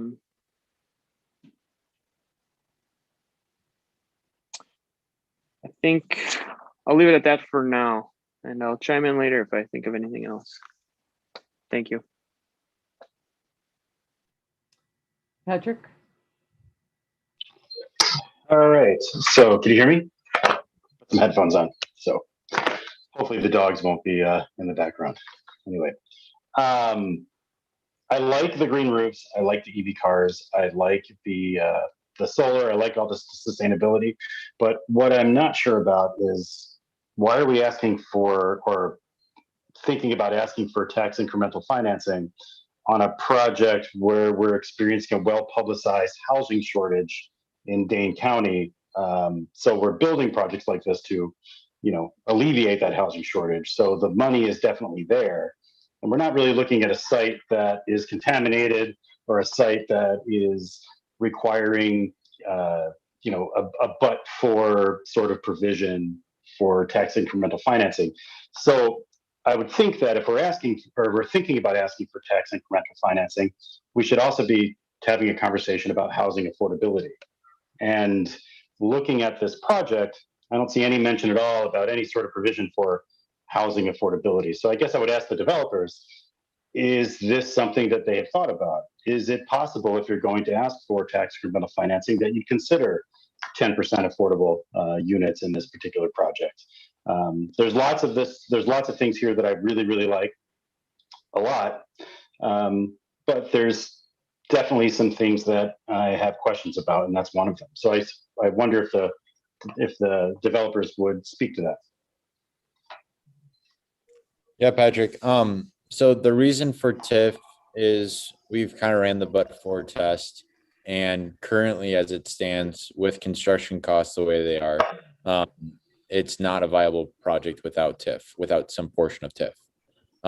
Now, the amount of TIF, that's something that we've been discussing with staff, and we continue to analyze. But I think from the question of affordability, we could totally look at affordability. We're actually doing a 9% LIHTC deal right now up in Eau Claire. And so it's not something that's unknown to us. It's something we could totally do. We'd have to look at, like, if it was 60% of the CMI or 80% of the CMI, that's something we'd want to run more performance on. But it's definitely not out of the question. And it's something that we can continue to talk about with staff. That's it.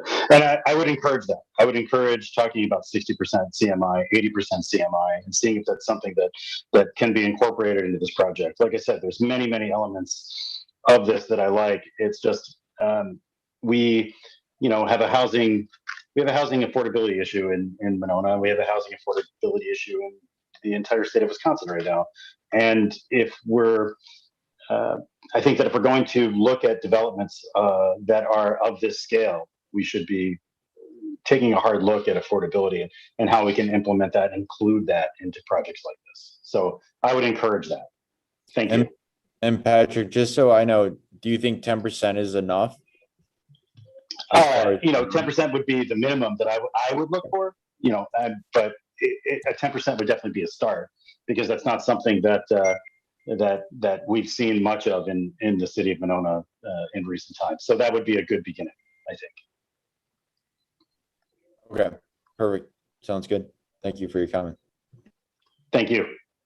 And thank you for bringing a project to the city that is compelling and interesting. And, obviously that parcel, like as others have mentioned, is underutilized.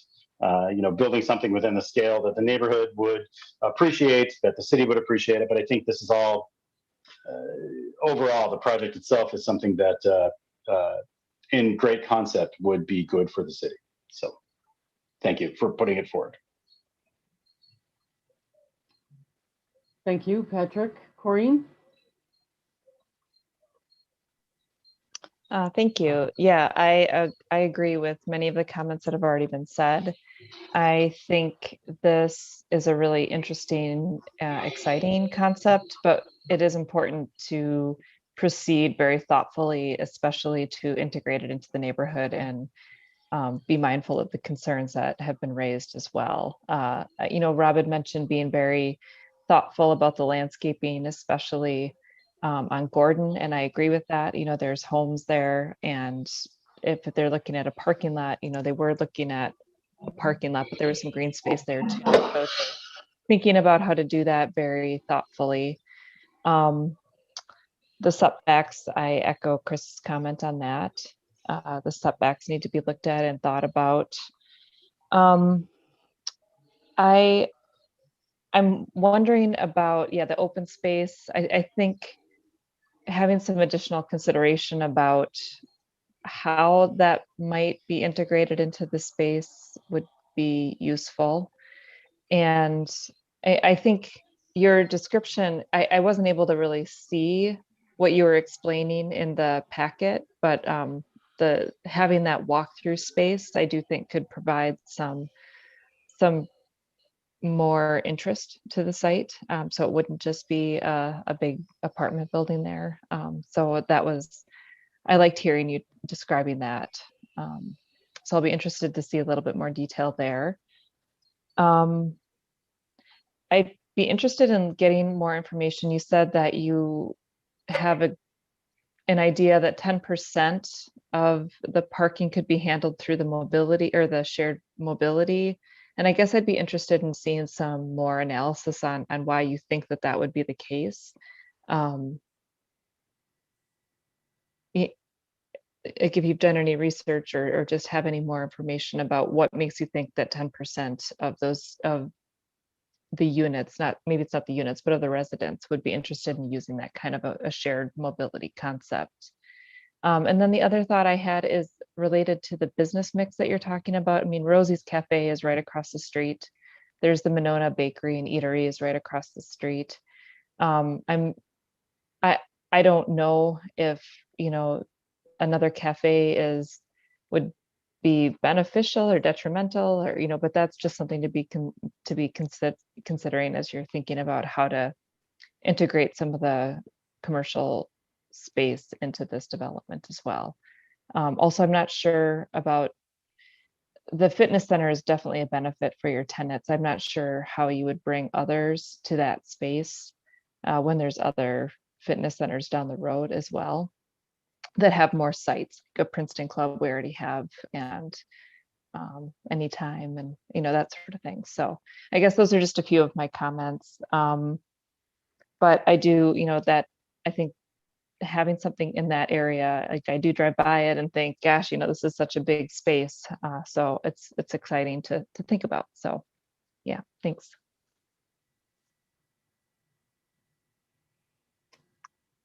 Thank you, Corinne. Susan? Yeah, I don't really have a lot to add. Most of it's been covered. I think it is really an exciting proposal, and I really like the sustainability aspects. I guess the first thought I had when I read through the plans was the density and also concern about the setback. I remember when Fairway Glen was going up, I was not on the plan commission at the time, but just being worried about that setback, and now to hear that that's 14, I don't know how far, I didn't realize it was 14 and a half to 18 feet back, but I'd really like it if you would look at some way to improve the setback for this site. I really appreciate the thinking you've done on how to reduce the impact of the mass of this building, including on that lower level with that open space. I think that's a great idea.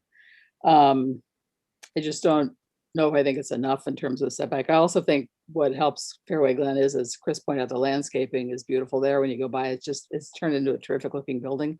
And I think this can be too. I think that needs to be given more thought. I also had the same concerns that Corinne just mentioned about both the cafe and the fitness center, about the fact that we already have some, and a little bit of a concern about being in competition with the ones that we have. I mean, they're in Madison, but they're here, part of our community. And whether that would really work there. It would be great to have that for the residents and maybe even the people who live close, as you said, if you could walk across and have breakfast, but you can kind of do that now with those couple of places. So I guess you might think about that a little bit more. And then I know to make the numbers work, there may not be a lot you can do about that, but in terms of numbers of units and numbers of total population, And I appreciate Patrick's comments about some affordable units as well. I think that's something we should be looking at more in Monona. So it's a lot to think about. And I don't know. I'd have to see the final drawings too to have a sense of the four stories. I again appreciate your thoughtfulness about that. Whether it'll be enough to work, I'm not sure, but that's about all. But it is really an interesting. I too appreciate how thorough you've been in thinking about the whole block, and very clear explanation. So I appreciate that as well. Thank you, Susan. Christy?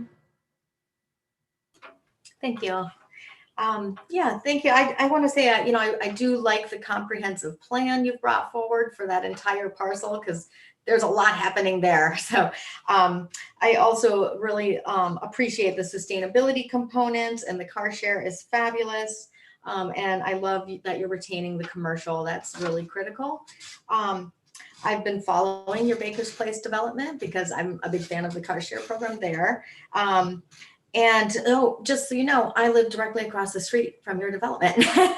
So I'm looking at it right now. So everyone that's been talking about the houses right there in the neighborhood, me and my kids, we're part of that. So I will be able to shed some light a little bit on the traffic flow and the struggles we have on our street, being backed up to commercial, having all the high school inexperienced parkers on our street, and already having a fairly high amount of traffic from people not wanting to drive on Monona Drive and using Gordon Avenue as an escape route when they're leaving businesses.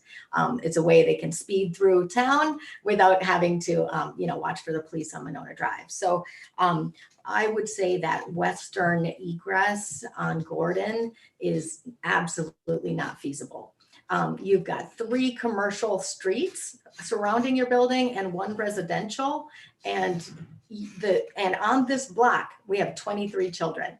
There are 2 in high school, and other than that, we have a 3-month-old to 12-year-olds. So 23 of them, and they are playing in the street all day long. We did have a pedestrian hit 2 years ago by a high school student. We have a lot of parking challenges with the high school students. So for instance, if it snows, there's a dusting of snow, and if you haven't shoveled your driveway, they will park right across the end of your driveway because they don't know that that's a driveway.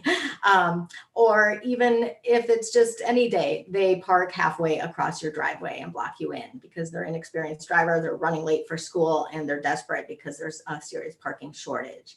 So I think while I like the sight lines and that walkthrough, I think that should be shifted somewhere. Maybe it's shifted to Gordon, I don't know. But I think, the reason we reinvested in Monona Drive and spent millions on upgrading that is for commercial traffic. And so I think, your commercial traffic needs to go out on Monona Drive. When the McDonald's was redone, they blocked off an exit coming out onto Gordon because of residents. And I don't think we should have, hundreds of cars funneling out on a block with 23 children. I think, the stormwater location, I'm just thinking about that and just knowing how people interact in our neighborhood. And I'm curious if you have any idea on what that might look like.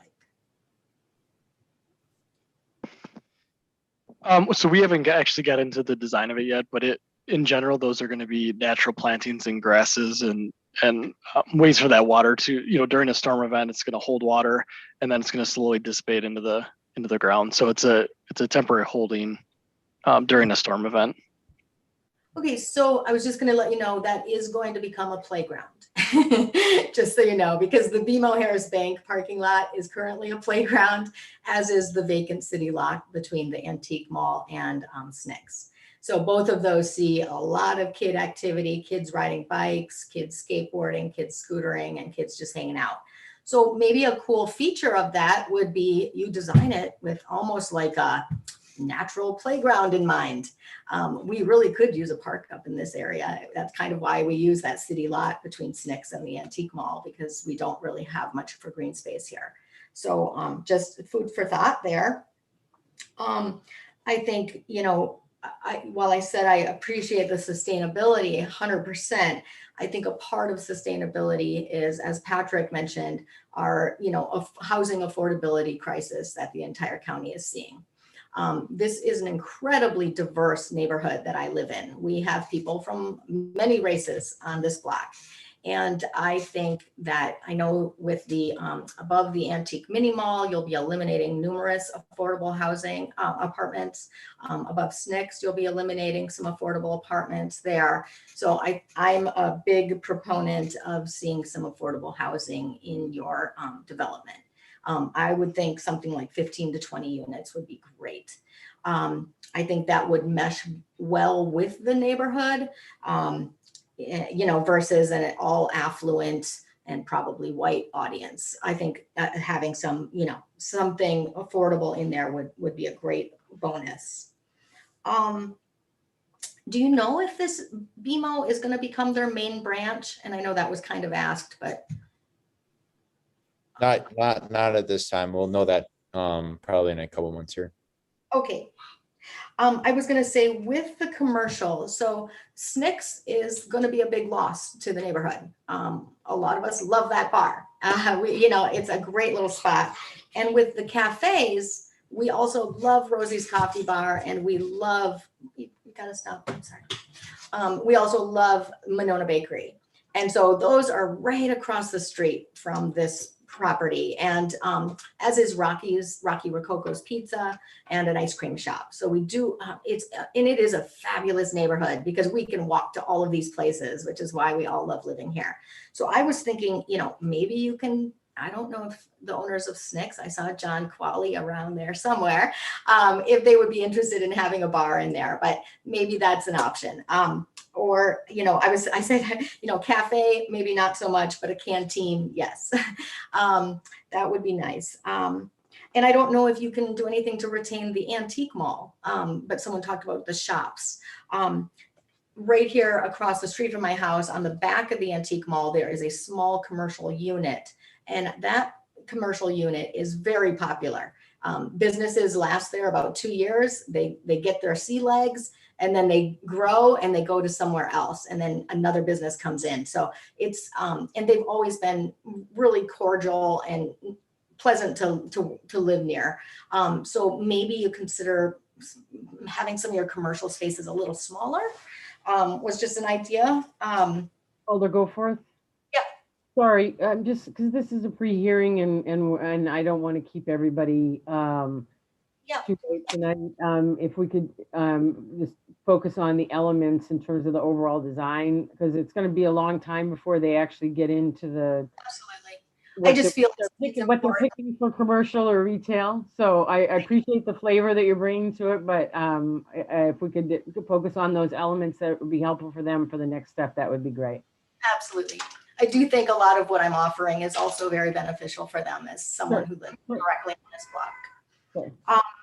I think, and I did want to note, it said in our packet that all of the neighboring properties within 200 feet received a letter, and we did not. I talked with 5 of my neighbors and nobody received that letter. So just giving you a heads up, maybe it's still stuck at the mail.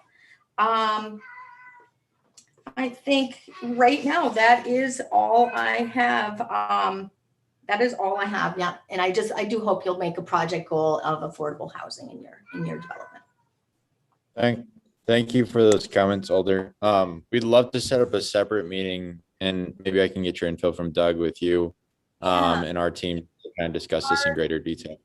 Our neighbors would really appreciate that. I would love to help facilitate a neighborhood meeting if that would work.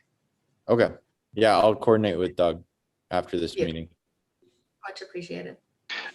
Christy, do you know offhand about how big that commercial space is that you said is more like the incubator space? I'm going to say it's 1,500. Okay, thank you. Maybe 1,000. But.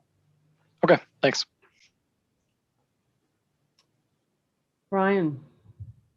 Yeah, I'll try to be brief. Land use, I think, is appropriate. I appreciate the whole block being brought together as one package.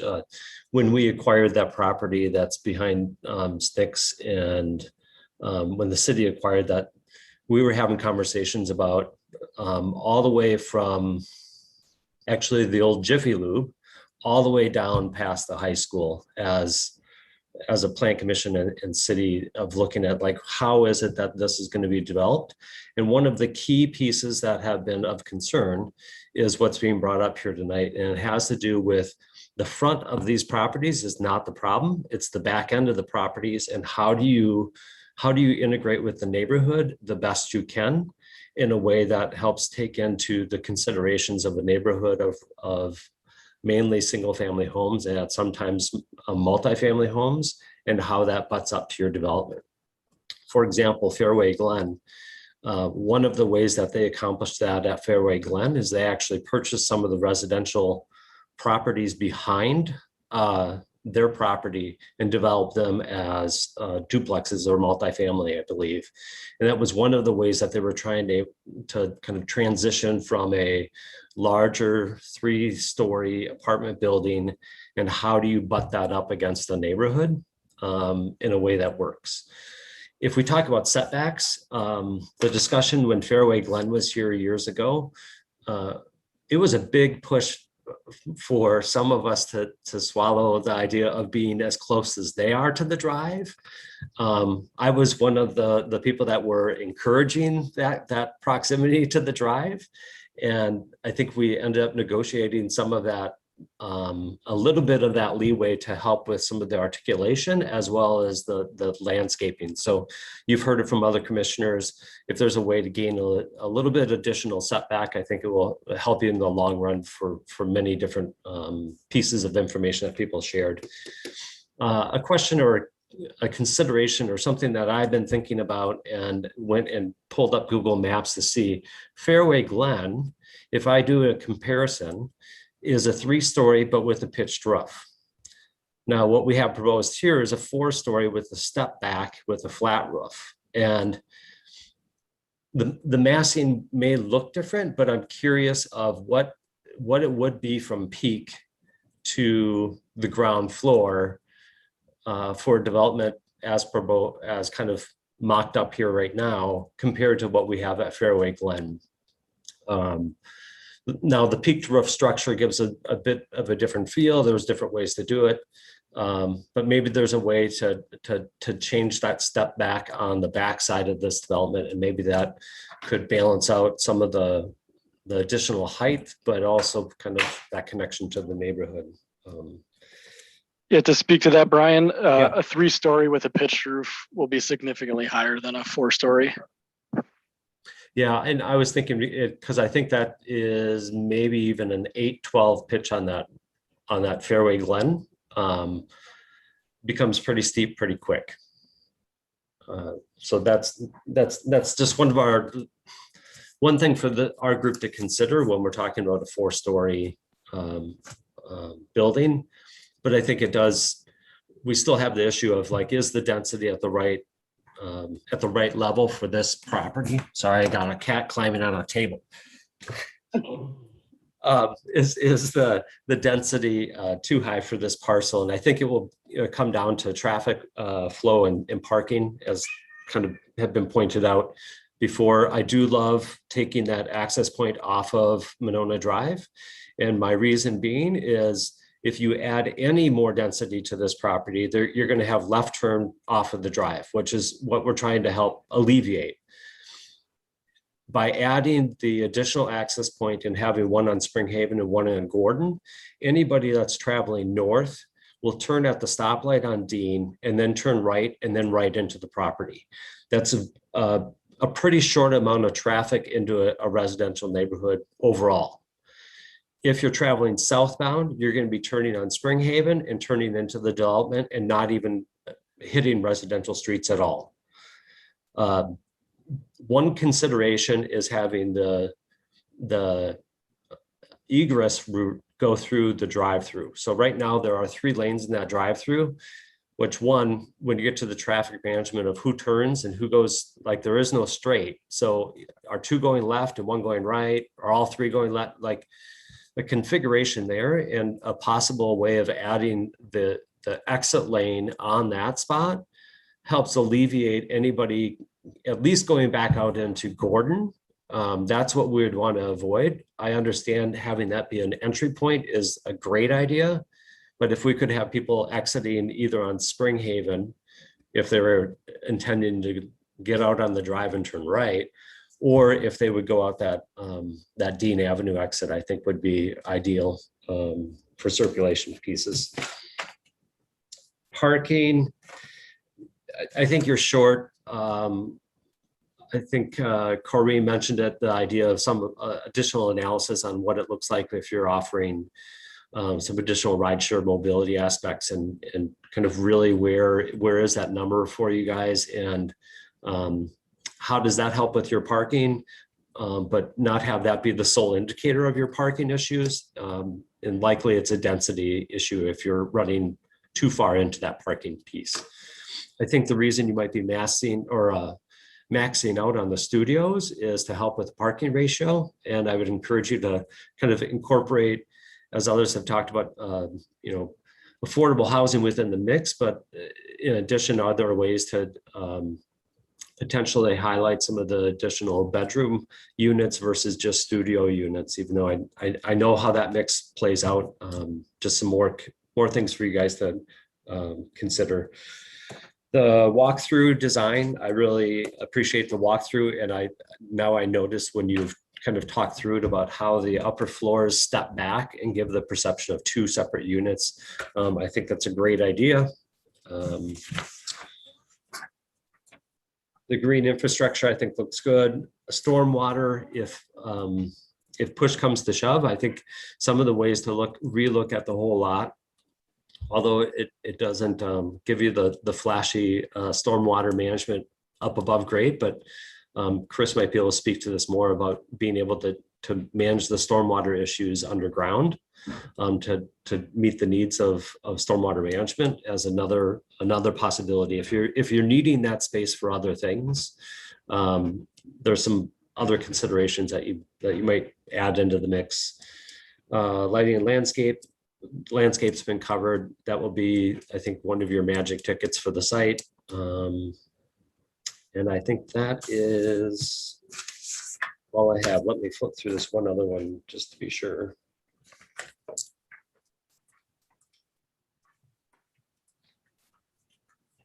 It was mentioned briefly about the commercial spaces, commercial retail spaces on the ground floor. I love that idea of the vast majority, if not that whole ground floor, being the engagement with the community aspect of commercial retail. I'm not necessarily concerned about what retail or what commercial at this point. I think that's kind of down the road a bit, and will be part of the analysis about how is it that you're looking at what type of clients might be the best for the mix. I think that's all I have. Great. Thank you, Brian. Thanks, Brian. I would just say that from my standpoint, I completely agree with people's comments about the setback. I agree with people's comments about affordability. I agree with people about density. And the massing overall. I do think it's going to be important as you look at the commercial, that it's really vibrant. I have several. I think Corinne mentioned that we have quite a few exercise facilities here already.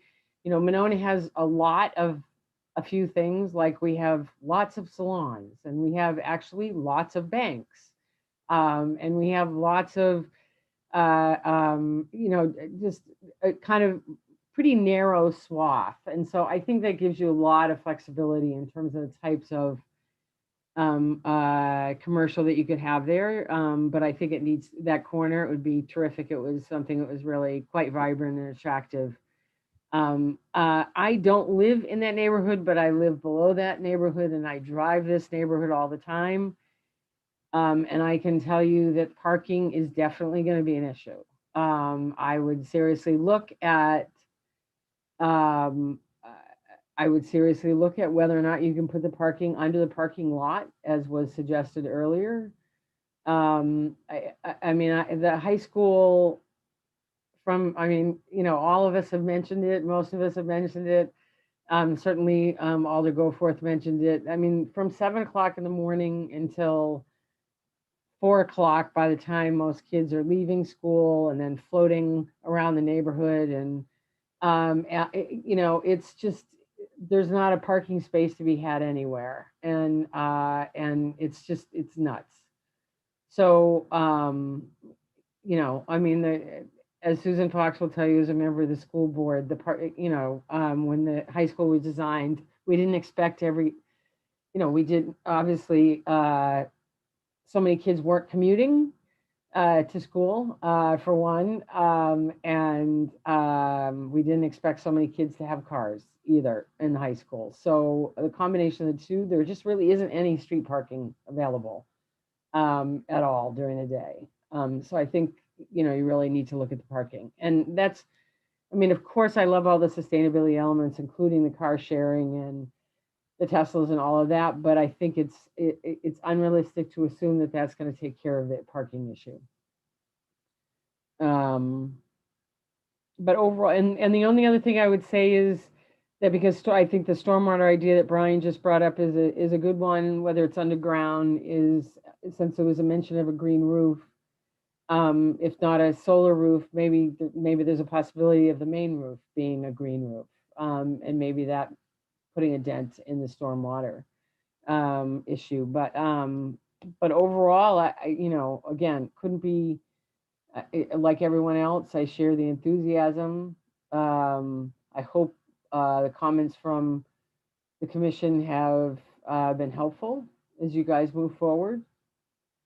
And you have a good sense of the direction, the areas of focus from us.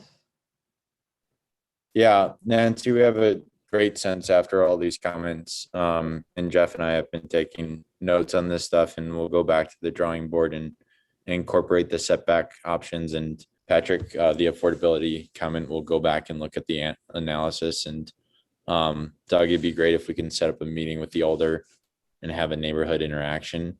And then we'll continue our process and hopefully be back in front of this committee in the next couple months here. Great. Well, in case you couldn't write fast enough, just know that all of our meetings are recorded. The Plan Commission has always been recorded and posted. So in case you miss something, you can always go back and watch it again. But I thank you for coming. Does anybody from the commission have anything else they want to see? Patrick? Just a quick question. Is there any way that we can consider, as part of the parking issue, resident parking passes from like 8 to 4 p.m. in the streets right around there? Is that something that the city would even consider? I don't know. Just a thought. That might help with the school, because I feel like high school kids don't necessarily need to drive to school. So I don't know. If that's one of the main issues, maybe there's another way we might be able to look at it. I don't know. Just a thought. Yep. Well, yeah, the high school kids will still drive to school and find other places to park because they just Sure. do. We do provide bus I was passes, one of them. but that's not their choice. I was.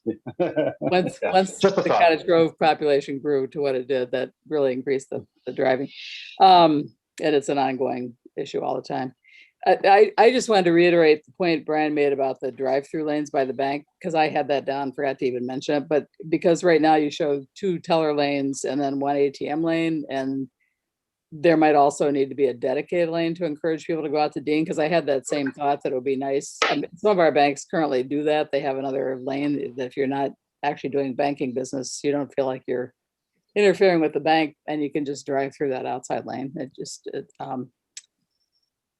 Just something else to think about, because that would be good to have the traffic just going out onto Dean, I think. But And we had an earlier concept that had an ingress egress next to the drive-through, but that was forcing stormwater underground. So that's probably just something we need to relook at. right, yeah. Great. Chris? I'm sorry, I had it written down, but just for the rest of the commission, when you're driving around, I did go measure the current 2 also, and that's one where we talked about it a lot. And we ended up pushing the building back a little bit. If you go look at that, there's no sidewalk yet. It's 27 feet from the curb and gutter. If you try to relate that to a Monona Drive dimension, it would put it around 16 foot back on Monona Drive. So it's a little bit, it's probably in the middle of the distances that Fairway Glen is, but it's another one. If you're driving around looking how it feels from the road, that's a good one to look at too.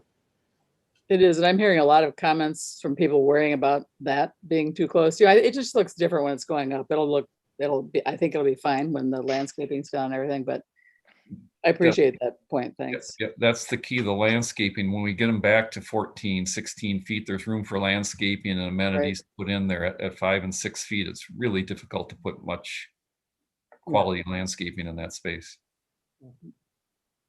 Christy? Yeah, I was wondering, as part of your lead, I guess, package, might you consider permeable asphalt parking lot, like for collecting gray water or anything like that? Wondering if that would help with your stormwater management.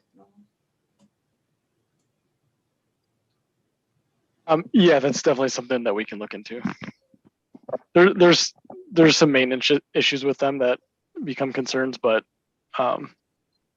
yeah, I think, if as we develop this a little further, and we've kind of heard all the comments regarding open space and certainly wanting to provide landscaping buffer, to the Gordon Street as well. So I think as we relook at this site, there's going to be things that we're going to have to consider that we might not have seen here yet tonight.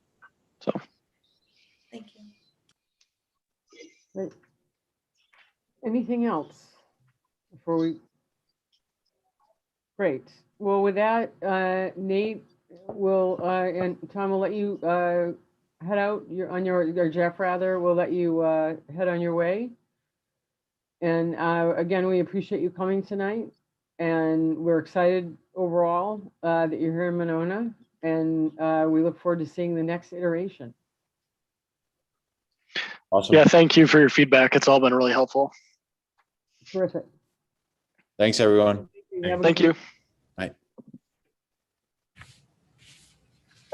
Okay, that takes us to reports of staff and commission members. Staff report. Doug? Thank you. I'll roll these all together pretty much. The next meeting, July 12th, the main agenda item is going to be the One City School. They are coming through for their zoning permits. So that's currently out for review at this point with the consulting engineer.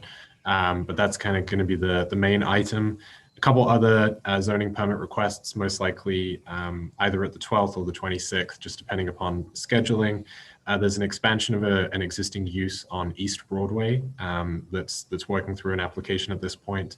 And there's also some changes to the Menards building, kind of minor changes, just from online pickup, order pickup, and things like that most likely will be coming through pretty soon here as well.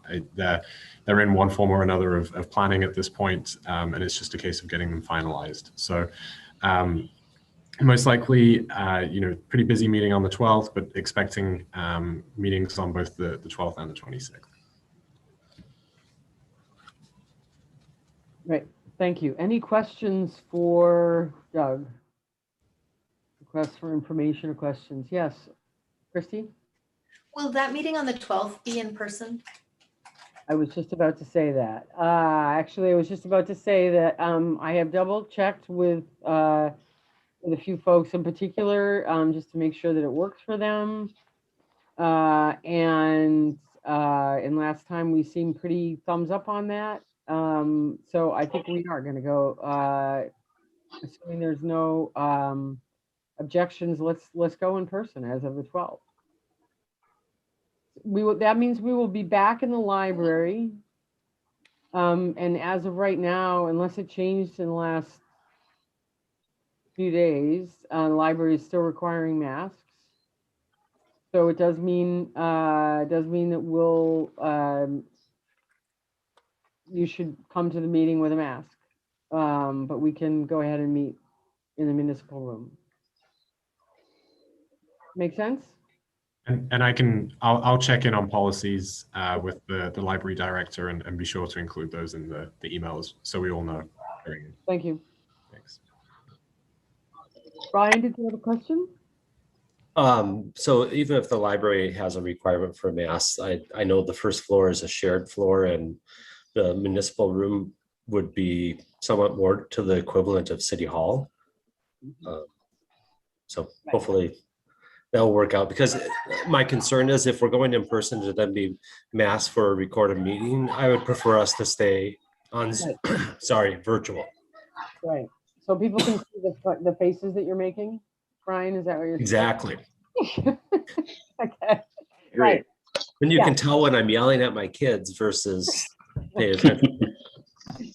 Right. I concur. So, Doug, if you could check with Ryan.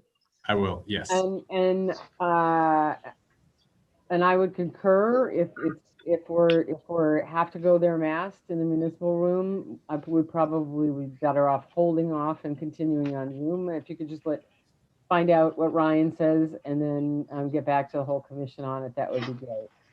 I will. Absolutely. Okay. Anything else this evening? Yes, Christy. Yeah, I did hear from a few residents that now that the IHM chapel is complete, that the bells, remember we had quite a discussion about the bell schedule. Apparently they're going off at really strange times. And so it's very random throughout the day and they ring more than 5 times. So I thought I'd mention that to you, Doug, so maybe you could review the notes and talk with them about what their schedule is. I know a lot of folks are working up from home across the street from there. One other thing they did bring up to me as well was some parking challenges during the school year. It sounds like a lot of people are not using their parking lots. They're double parking on the street, and so I don't know if that's something you can try to encourage them to use the parking lot. Yeah, I will. I'll reach out certainly on the bells. I'll try and get a schedule or some just to get a little more reasoning as to why I know. I'm almost certain that was a condition of approval. So that one would be fairly straightforward. I'll start off with the conversation, and I'll make mention of the parking as well. And it may just be a case of messaging and just sort of me having a dialogue, and we can go from there. Yeah. Great. Thank you. Thanks. Anything else? Do I have a motion to adjourn? Move adjournment. Do I have a second? I'll second it. Okay, great. All those in favor say aye. Aye. Aye. Please adjourn. Thank you again all for your thoughtful deliberations through everything tonight.